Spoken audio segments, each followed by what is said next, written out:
Peculiar thing about the rabbits is that Soviets picked rabbits strictly for practical purposes. But it turned out that a rabbit is extremely safe animal.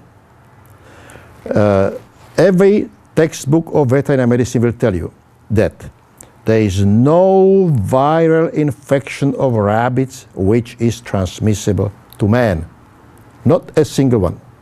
There are some bacterial, well-known diseases that can be transmitted, but the rabbit is, so obviously sick that you cannot possibly do that. Number two is, when you are using the rabbit fetuses or even newborns, a rabbit fetus, when you are taking it out, is sterile.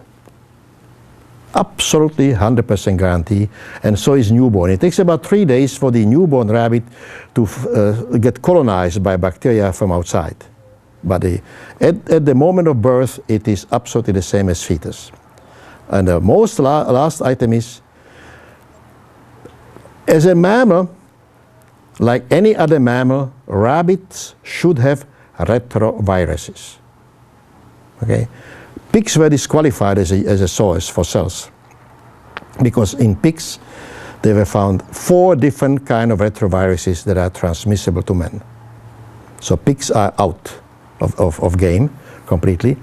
In rabbits, they should have retroviruses, and they, but everywhere in every publication find no one can find them. It's a question nobody can answer, but as a result of it, rabbits are number 1. The safest animal is out there. Now, you certainly cannot say that about human fetuses, because we know of the cases where simply, a human fetus was used as a source of, different things for the body and transplanted to the patients, or from adult patients, and the patients that were recipients of these different, transplants, or picked up AIDS, because, the patient, in this hurry that takes place, when you get the dead body, and all of that, were simply insufficiently tested. Okay.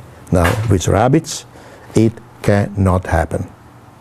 That is the nice thing, because medical legal, if you can imagine, that is tremendous point. That even FDA tried, and they published their own study about the, retroviruses in rabbits, and they have to admit they didn't find them. So it's one of the, in my book, all of the things I mentioned, okay? In nature, it is like that. This is very interesting. That in nature, there is a natural barrier which prevents transmission of infections. You would not recognize the difference between domesticated rabbit and a wild hare running around in Australia. You put it on the table, the same animal. If you can imagine, you cannot transmit any infection from domestic rabbit to wild hare, or from wild hare to domestic rabbit. You can put them in one of them can suffer from the deadliest of infections, the hemorrhagic pneumonia, and put him in the cage with the other rabbit, the wild with non-wild, that is perfectly healthy. That first one will die, and the second one will walk away in perfect condition. Kind of, I would say, interesting. The barrier is much more powerful the more distant the animals are. Since rabbit is, shall we say, distant to human being, okay? The chance of actually transmission of any infection from rabbit to human being is minuscule.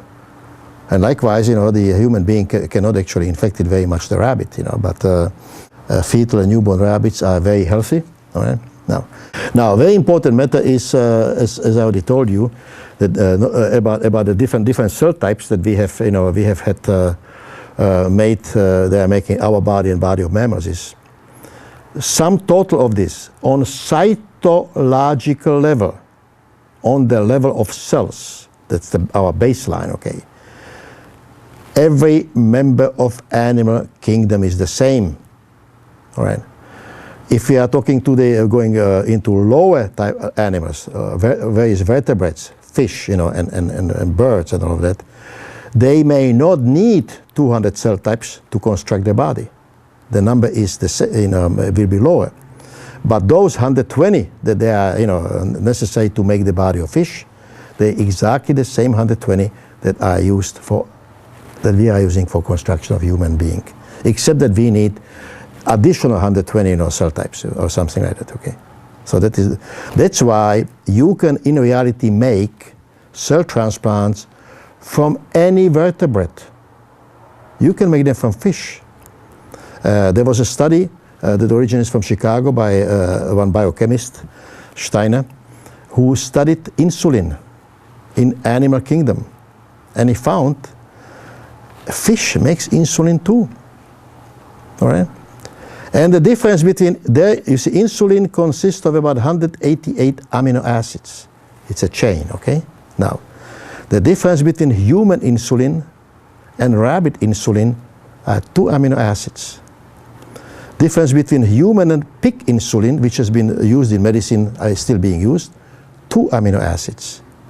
Difference between human insulin and fish insulin, 2 amino acids. So it's not the issue of in other words, you select you can use rabbits for the same purpose, but the rabbit is too small. How much insulin can you squeeze out of the poor thing, as compared with pig? So as a result of it, this is how it is in nature. Yeah. And and all of these facts are known, except not passed around sufficiently. So the point is why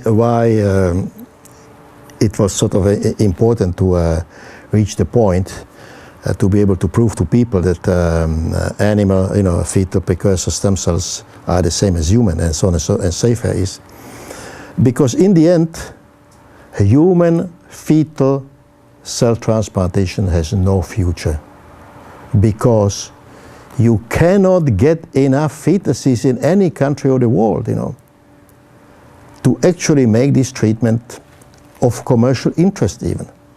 See? While with animal, you in reality could set up a semi-industrial system. The one reason it will never going to be complete industrial system is one and only, you see. In clinical side of the cell transplantation, whether human or animal makes no differences. This is and always has been individualized therapy. Okay, you are not giving every diabetic the same combination of cells.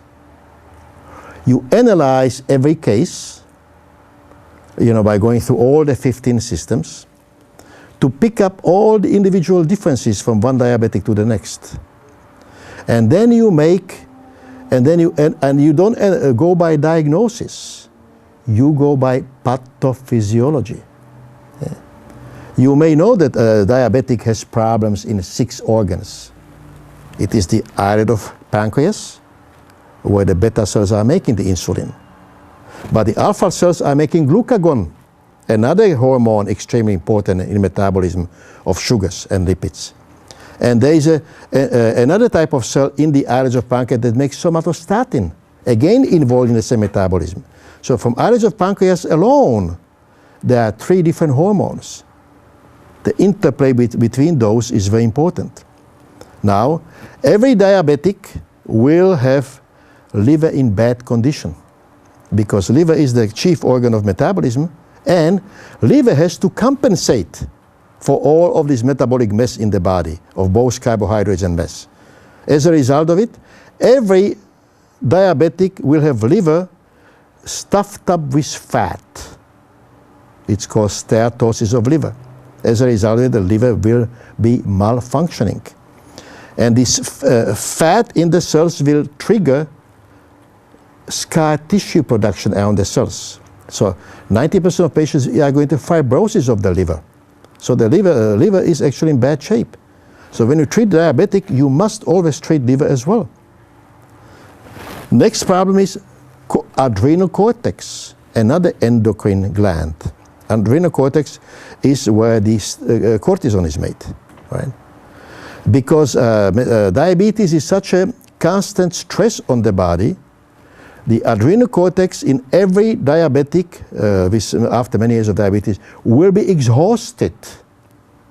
And you will find by analyzing it that the endocrine function of the adrenal cortex will not be normal. So when you are treating the patient, you must give them also stem cell transplants for the adrenal cortex. Next comes our hypothalamus, which you already discussed. All right? Hypothalamus is under tremendous, stress, in diabetes.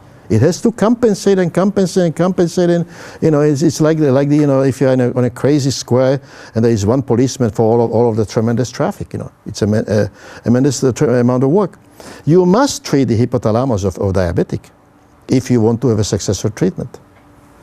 Then next item is the diabetes kills the microcirculation. That is the key problem of diabetes and all of the diabetic complications. We know only one cell transplant which will heal microcirculation: placenta, particularly the cytotrophoblast of placenta. Regardless whether the source of the trouble with microcirculation is diabetes or is something else, okay, each such patient must receive placenta, okay, and it is a spectacular result. If the patient receives that has, for example, bad circulation in his feet, you give patient this implantation, and then you go to see him in his bed 1 hour later, and his cold feet will be warm already as a first reaction. See? And the last item that we give to the patient is a lining of the stomach and duodenum, the first part of the intestine. Why? Because, of course, ideally we should give patient stem cells of the islets of pancreas.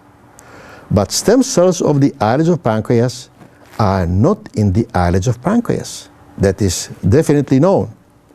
Nobody knows exactly where are they because nobody has found them yet, but embryologists say that as close as they get to the point, they are in the lining of the lower part of the stomach and in the very first part of duodenum. Those cells that cannot be separated from the rest, there are among them stem cells. So based on that, we create a preparation from this area and give it to the patient. Right? So this is, I'm giving you just one example how the prescription is made. But then the diabetic may have other problems. Many have trouble with the heart muscle. Very common. Many diabetics actually have problems with the brain, and so on and so forth. So you have to examine patient in great detail and give the patient everything the patient needs. Okay. And that is what we call pathophysiological approach to diagnosis. When you do the diagnosis like this, that from the diagnosis you automatically see the prescription. What cell types this patient has to receive. Okay. So there are no fixed prescriptions for anything. That is the key to success.